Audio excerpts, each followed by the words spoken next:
বসুন্ধরা গুঁড়া মশলা healthy kitchen.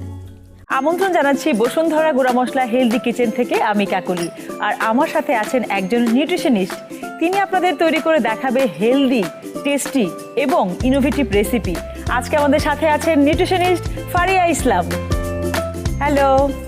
Hello আপু, কেমন আছেন? আমি তো খুব ভালো আছি, আপনি কেমন আছেন? আমিও খুব ভালো আছি, আলহামদুলিল্লাহ। আজকে কি রেসিপি নিয়ে এসেছেন আপনি? আমি আজকে নিয়ে এসেছি মিক্সড ডাল সবজি।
ফোড়নটা হয়ে গেছে, এবার কি দিয়ে দিব? না, আমি একটু ডাল দিব আগে। ও, এখানে ডাল আমরা কতটুকু নিয়েছি? হাফ কাপ পরিমাণ। হ্যাঁ, ওকে। ডালটা নিয়ে আমি একটু ভেজে নিব। আচ্ছা, এখানে আমরা একটু লবণ দিয়ে দিতে পারি। তবে ডালটা আমরা খুব বেশি না ভাজবো, খুব বেশি ভাজলে হবে কি হার্ড হয়ে যাবে। হ্যাঁ হ্যাঁ, খুব বেশি আমরা ভাজবো না, জাস্ট কালার লবণটা দিয়ে টেক্সচারটা দিচ্ছি, চেঞ্জ হলে 1 টিস্পুন দিয়ে দিই, হ্যাঁ, কারণ সবজির ভেতরেও লাগবে। লাগবে। হ্যাঁ, শুধু ডালটা যেন একটু ভালোভাবে সেদ্ধ হয়। ডালটা কিন্তু খুবই হেলদি একটা আইটেম। অবশ্যই। কারণ হচ্ছে স্পেশালি যারা আমাদের দেশে অনেকেই আছে যারা হচ্ছে প্রাণীজ আমিষটা নিতে চায় না, মাছ মাংস দুধ কলা এগুলা খায় না।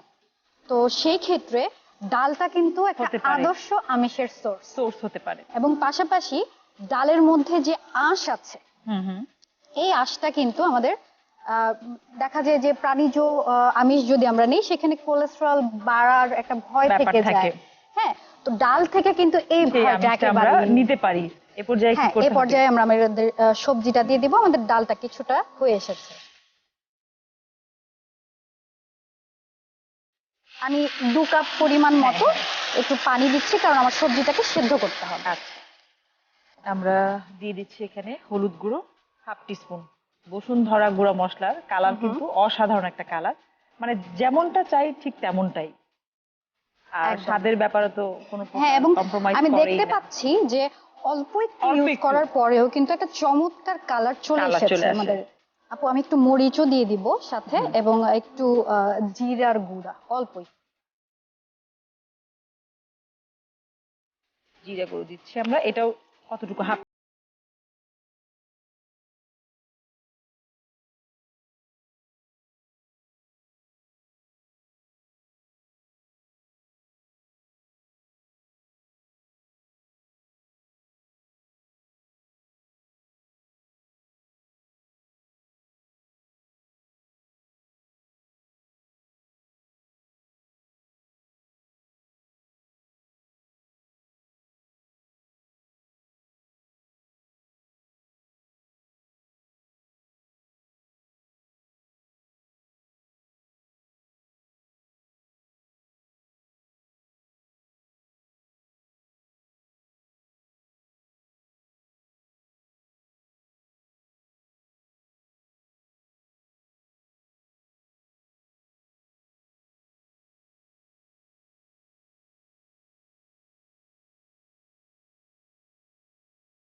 1 টিস্পুন। একটু চিনি দিলে স্বাদটা একটু একটু ব্যালেন্স ভালো চলে লাগে। আসে খাবারটা। আমি একটু খাবারটাকে ধনিয়া পাতা দিই। হয়তো খুব বেশি মিষ্টি করবে না, বাট একটা ব্যালেন্স ওয়েতে খাবারটাকে নিয়ে আসবে। Right. আমরা এবারে দিচ্ছি কিছুটা ধনেপাতা কুচি। আমরা একটু লবণ লাগবে, তাই তো? তখন অল্প একটু দিয়েছিলাম। ওকে, চালে আর একটু দিতে মোটামুটি কিন্তু সবকিছুই দেওয়া হয়ে গেছে। এবার একটু দমে রাখতে হবে, তাই না? একটু দমে রাখতে হবে যেন সবজিটা ভালোভাবে কুক হয়ে যায়। ওকে, ফাইন। সবজি দিয়ে আসলে সবজির মতোই খেতে হবে এমন কিন্তু কথা নেই। বাচ্চাদেরকে যখন আমরা বিভিন্ন খাবার প্রকার। দিব তখন আমাদের চিন্তা করতে হবে যে আসলে আমার বাচ্চাটা কি কি খেতে ধরনের চায়, খাবার পছন্দ করে। করে। ইভেন আমি কিন্তু সবজি দিয়ে কাবাবও করে থাকি। হ্যাঁ, একটু চপ টাইপের, কাবাব টাইপের, কারণ বাচ্চার পেটে ঢোকাতে হবে। রাইট। হ্যাঁ, তাই না? তো অনেক মায়েরা বলে যে আমার বাচ্চা ডিম খায় না, হ্যাঁ আমার বাচ্চা ডাল খায় না বা মাছ খেতে চায় না। সেটাই। তখন কিন্তু একটু ডিফারেন্ট ওয়েতে যদি বাচ্চার সামনে পরিবেশন করা যায় না, বাচ্চা কিন্তু ঠিকই খাবে। খাবে।